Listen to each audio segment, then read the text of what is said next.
My name is Sylvia Hensley. I'm 32 years old, and if there's one word people have always used to describe me, it's steady. The kind of woman who shows up, puts in the work, and builds something lasting. For years, I thought that was exactly what I was doing with Brian. We met back in college. He was struggling through his architecture program, and I was knee-deep in my MBA. Brian wasn't the loudest guy in the room, but he had this spark this way of sketching ideas on napkins, dreaming up wild concepts no one else would dare.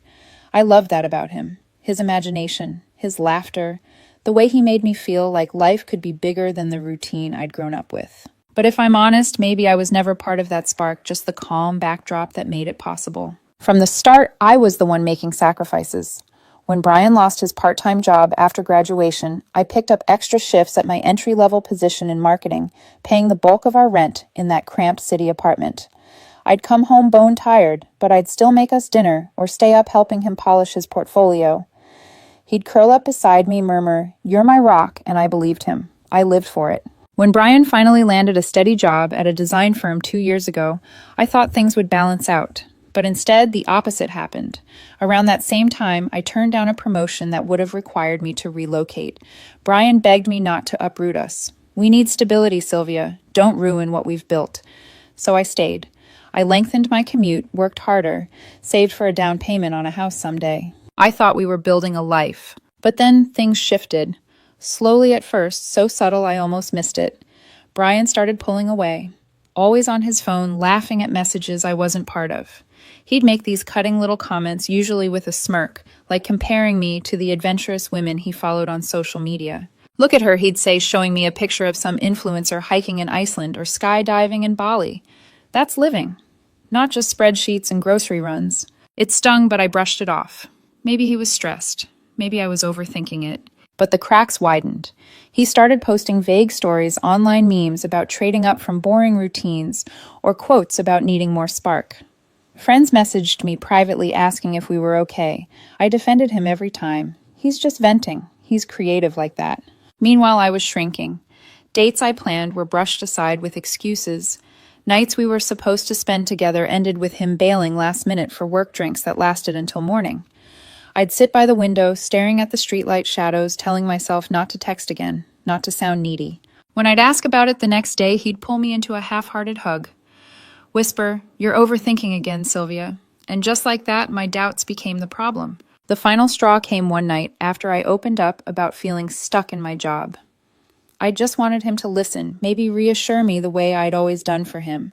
Instead, he looked me dead in the eye and said, "Maybe if you took more risks, you'd feel alive too." His words cut deeper than he knew, because I had taken risks for him. Quiet ones, the kind you don't post on Instagram, the kind that cost you sleep and chances and pieces of yourself. But he didn't see that. And for the first time, I wondered if he ever had. The conference was only supposed to be 3 days, some dull team-building event in a nearby city. Honestly, I didn't even want to go, but Brian encouraged me. "It'll be good for your career, Sylvia. Go network. I'll hold down the fort." He kissed me on the cheek as I left casual, almost relieved. I tried not to notice. 2 days in, I couldn't stand it anymore. The workshops were bland, the hotel bed too cold. So I decided to cut it short and come home early.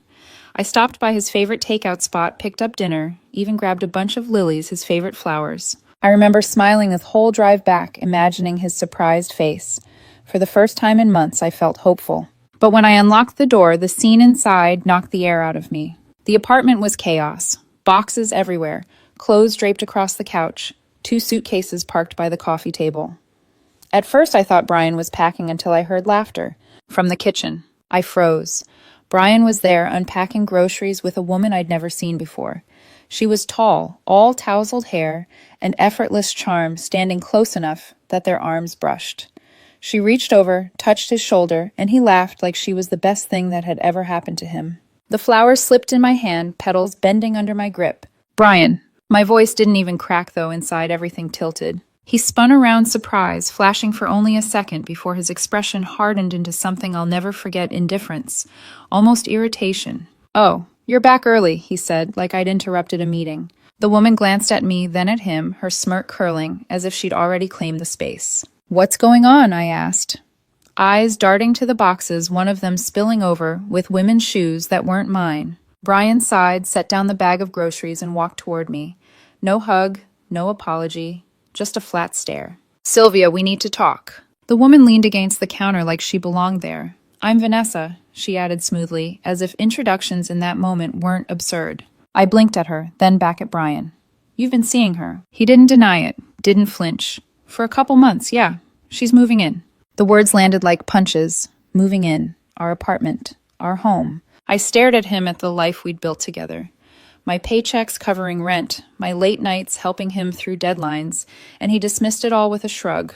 You told me that art mixer was for work, I whispered, remembering the night he came home smelling like wine, claiming networking. Brian's tone was condescending, like I was a child.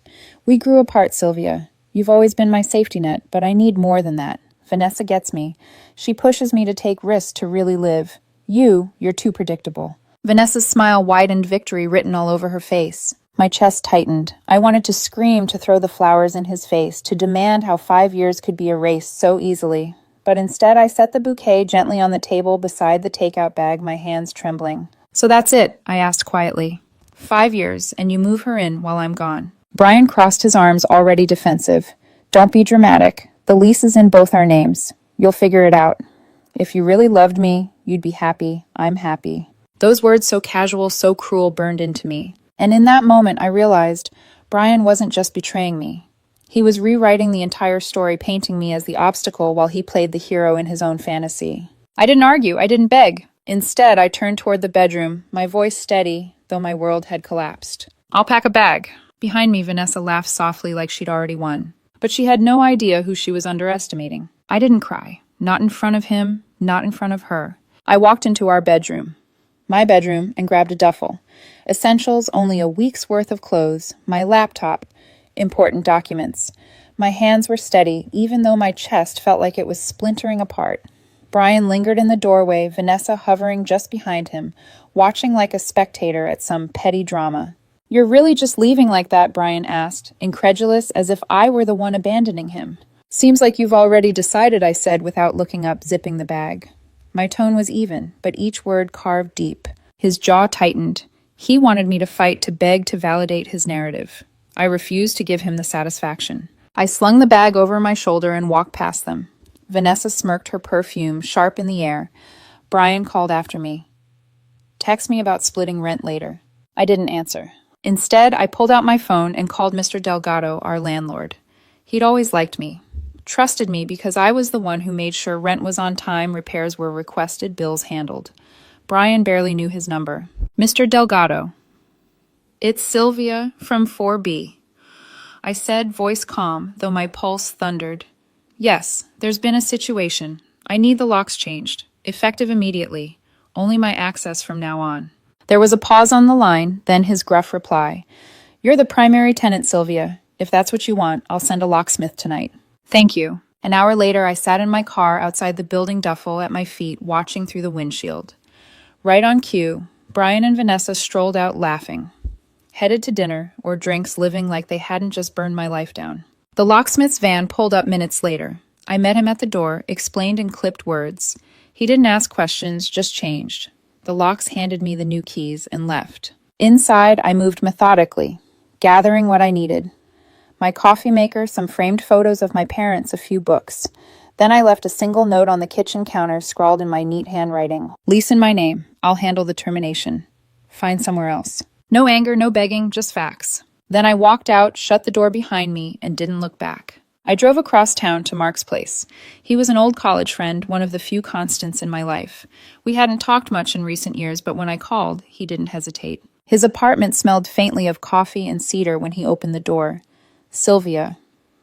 His eyes widened as he took in my duffel bag, the exhaustion carved into my face. Can I crash here for a bit? My voice cracked for the first time that night. Of course, he said, without hesitation, stepping aside. Stay as long as you need. No pity, no interrogation, just quiet acceptance. He handed me a beer, showed me to the spare room, and left me alone. I sat on the bed, the silence pressing in. For the first time all day, I let myself breathe. Let the betrayal sink in. The flowers still wilting on the kitchen table back home. The sound of Vanessa's laughter echoing in my head. It wasn't just about Brian cheating. It was the way he discarded me, like I was a stepping stone he'd outgrown. Like my sacrifices were debts he no longer wanted to acknowledge. I lay back staring at the ceiling, my duffel half unpacked at my feet. The tears didn't come, not yet. Instead, a single thought pulsed steady in my mind. This is not how my story ends. It didn't take long. Barely 3 weeks after I had the locks changed, the first whispers started trickling back to me. Vanessa was gone. Not just gone, she had vanished with Brian's savings and a good chunk of valuables. Jewelry he'd bragged about buying her, some of his tech gear, even cash he'd stashed in a desk drawer. She stripped him clean. Apparently, she'd spun some glamorous story about starting a design business together, convinced him to funnel money into it, and then disappeared overnight. No note, no explanation. Just a few mocking posts on social media before she deleted her accounts.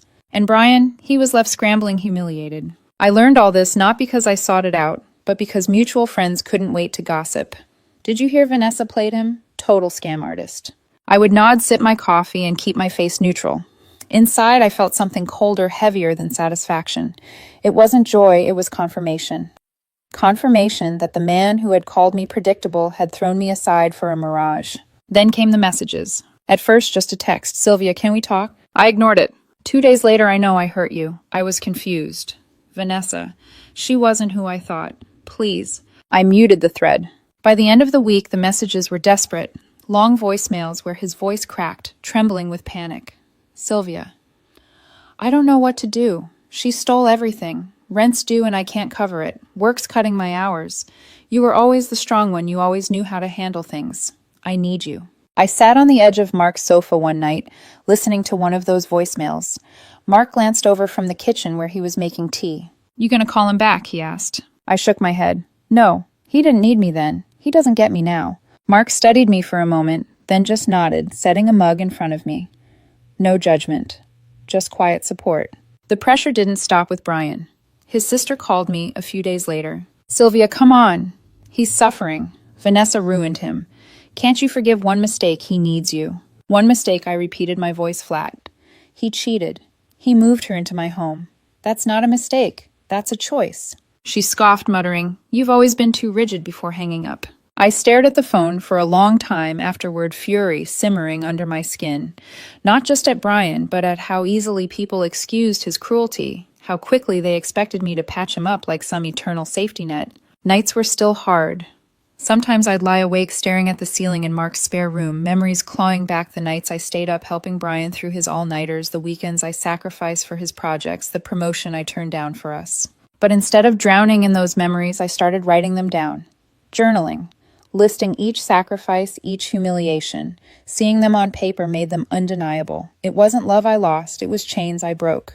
And slowly the ache dulled, replaced by clarity. Clarity that I didn't want him back. Clarity that I deserved better. And most of all, clarity that Brian's downfall wasn't my burden to carry. The last message from him that week came late at night.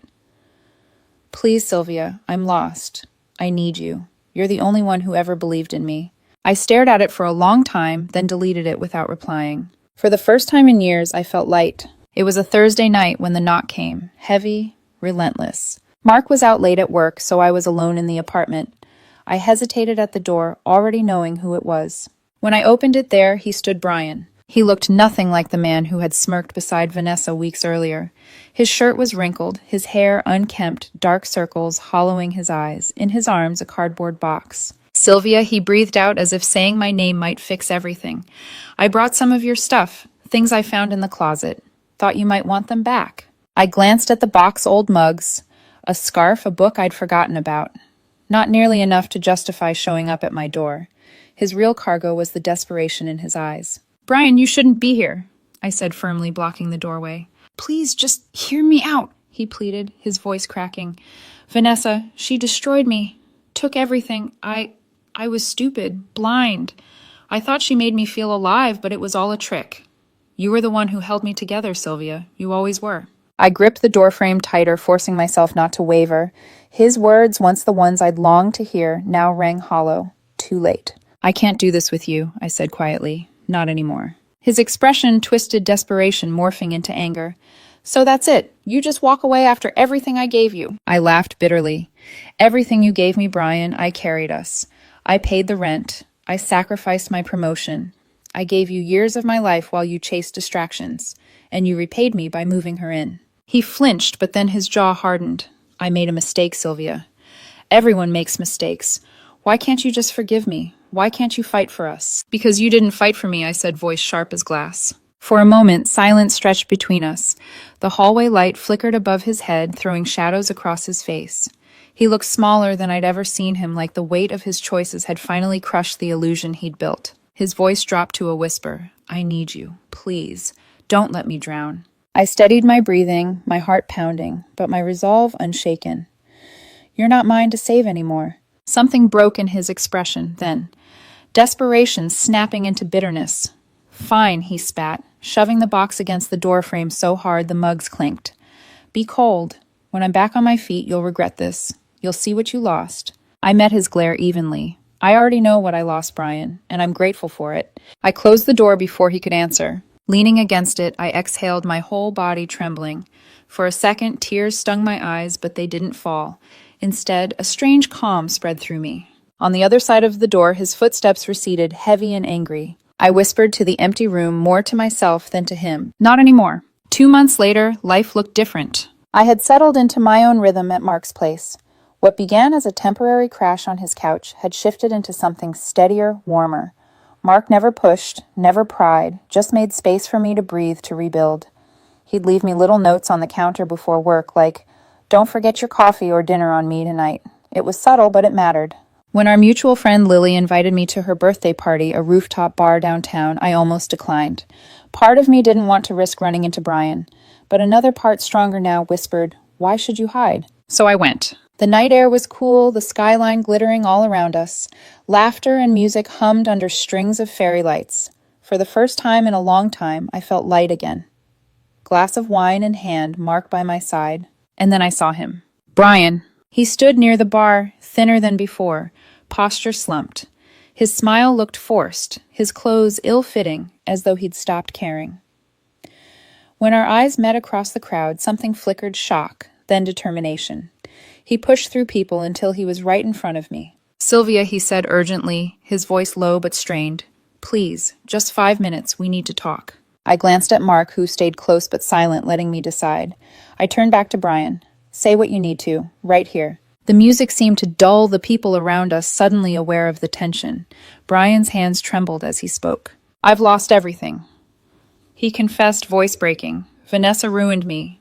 I'm behind on rent. I got written up at work. My own friends won't answer my calls. I see it now. What I threw away. You were the best thing that ever happened to me, Sylvia. I was blind. Please, give me another chance. I'll do anything." His words hung heavy in the air. Once they would have shattered me. Now they only rang hollow. I took a slow sip of my wine before setting the glass down on the bar.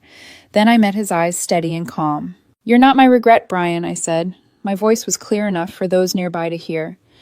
"You're my lesson." The words struck him harder than any scream could. His face crumpled, humiliation flashing before he tried to mask it. But it was too late, the crowd had already noticed. I didn't flinch, didn't soften. "Whatever path you're on now, it's yours alone. Mine doesn't include you." From across the rooftop, Mark caught my gaze and gave the smallest nod. When I stepped away from Brian, Mark fell into stride beside me, his hand brushing lightly against mine. It wasn't a claim, just a presence, steady, solid, safe. Behind me, I felt Brian's stare burning into my back, but I didn't turn. For the first time in years, I walked forward without looking over my shoulder. The city lights shimmered overhead, the night air cool against my skin.